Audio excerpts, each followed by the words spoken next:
गुजरात में एक ब्राह्मण थे, 4 बेटे थे। पंडित जी की बड़ी इच्छा थी कि एक बार गंगा जी नहा करके आए,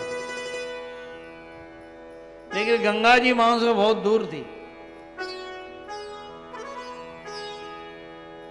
ब्राह्मण रोज सोचता था, अपनी पत्नी से भी कहता था, कभी गंगा जी भी नहाएंगे क्या जीवन में। पर भाग्य की बात है, एक दिन कहते कहते पंडित जी दुनिया से चल बसे।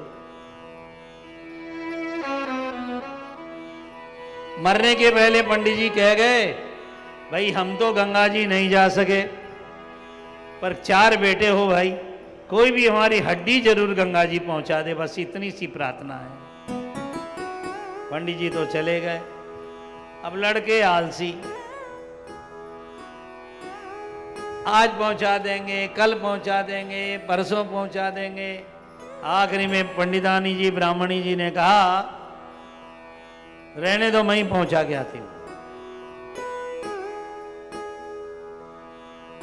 और छोटा ही छोटा बेटा था, उसने कहा, मां लाओ मैं लेकर जाता हूं। पैदल यात्रा का समय था पहले जमाने में। वो पिताजी की हड्डियां लेकर के घर से निकल पड़ा। मां ने बता दिया कि भाई इस दिशा के अंदर गंगा जी चलते जाओ। पर चलते चलते दिन भर एक रात में घर में रुका। तो पहले अतिथि आते थे तो बहुत स्वागत होते थे। आज तो अतिथि के भेष में भी कितने चोर आ जाते हैं।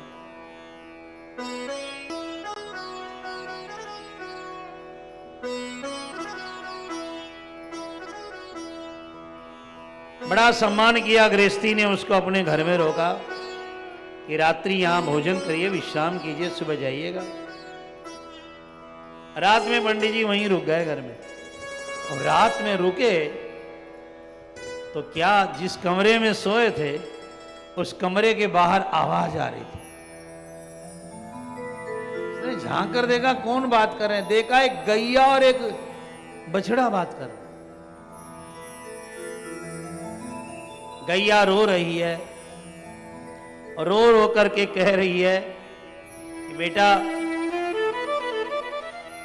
2 थन का दूध तेरे लिए, 2 थन का दूध गृहस्थी के लिए, पर ये गृहस्थी तेरे को दूध नहीं पिलाता है। और कल तू भूख के मारे जब रस्सी तुड़ा करके मेरा दूध पी लिया तो पंडित जी ने कितना मारा तेरे को, कितना मारा।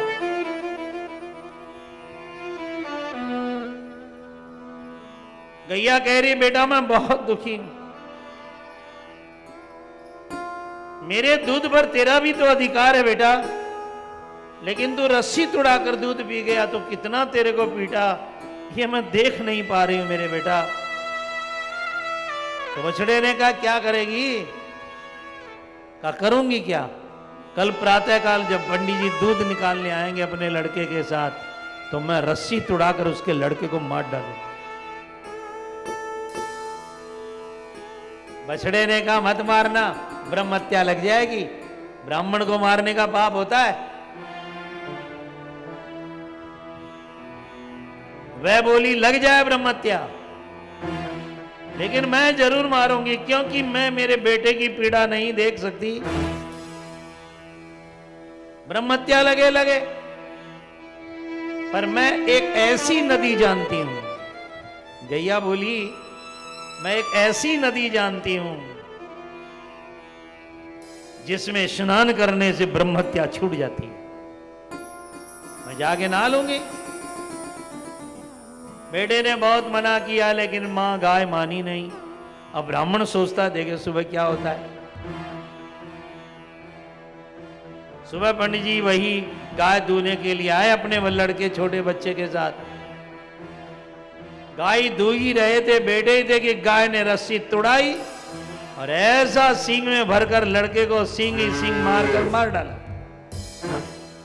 लड़का मर गया और गाय वहीं से भाग गई।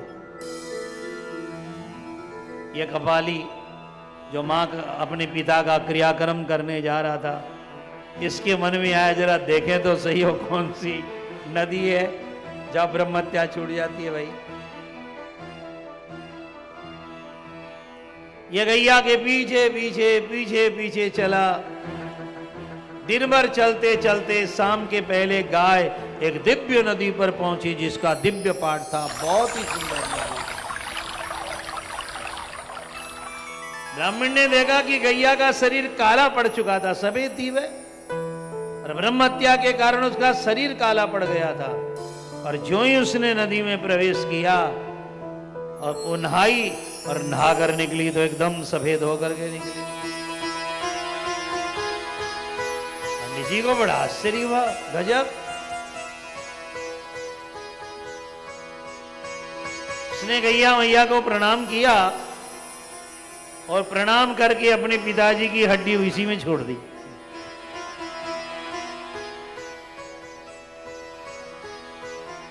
छोड़ करके प्रणाम करके नहा करके पिता को तिलांजलि दे करके घर आ गया। जब 4 ही दिन में घर लौट आया तो मां ने कहा, बेटा तू गंगा जी तो नहीं गया है? तेरे के पिता की इच्छा थी कि गंगा जी में हड्डी कम से कम डाल देना, तो गंगा तो नहीं गया है। उसने कहा, नहीं मां मैं गंगा नहीं गया। तो फिर कहा रास्ते में एक दिव्य नदी को मैंने देखा। और उसने सारी घटना अपनी मां को बताई। ऐसे गाय पवित्र पावन हो गई, इसलिए मैं सारी की सारी हड्डियां वहीं दे करके आ गया। मां का मन बड़ा छोटा हुआ, बेटा कैसी नदी में तू अपने पिता की हड्डी दे आया? तेरे पिता की इच्छा तो गंगा जाने की थी। आज ब्राह्मणी को रात में नींद नहीं आई और ब्राह्मणी ने क्या देखा, आकाश से फूलों की वर्षा हो रही है। उसके पतिदेव दर्शन दिए, ये मैं मुक्त हो गया, मेरे को 100 गंगा नहाने का पुण्य प्राप्त हो गया।